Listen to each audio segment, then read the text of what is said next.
watching Sideline, the martial arts one. So, it's a martial arts movie, and I hate that.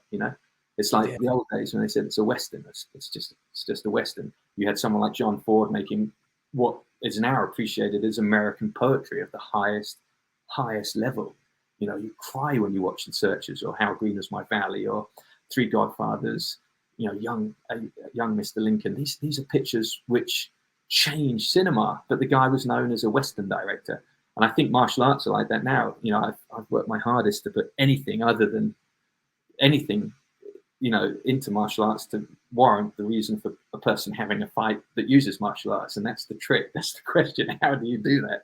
You try to come up with imaginative ways, but it's the same as the Western. How do you come up with interesting film that is set in the 1800s and has to have horses and has to have gunfights? And they did the same thing. So it's like you take what you can get financed and you try and put something a little more into it.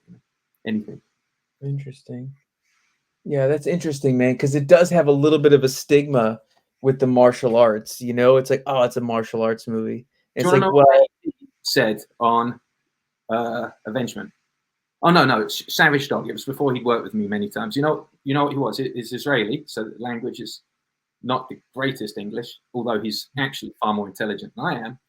But the conversation came down to, Jesse, what is the percentage of kicky to bang bang in the movie, please? Meaning, how much gunfire is there to martial arts in the movie? And I said, honestly, it's about 50-50. Is that good for you? He said, yes, but don't let it go either way too much. 50-50, really? Kicky to bang bang. Good. And hung up the phone on me. And that was what financing that film came down to. Really? That? Yes, sir. Once I had Scott Adkins and Marco Zaror attached, that's what it came down to. So this is the world in which you live in. How much artistry and how much backstory and how much cool dialogue and what you do, that's up to you. And it's your, that's where the longevity comes. I think that's where you have these fans and they say, I love the martial arts and I love the violence, I love the brutality.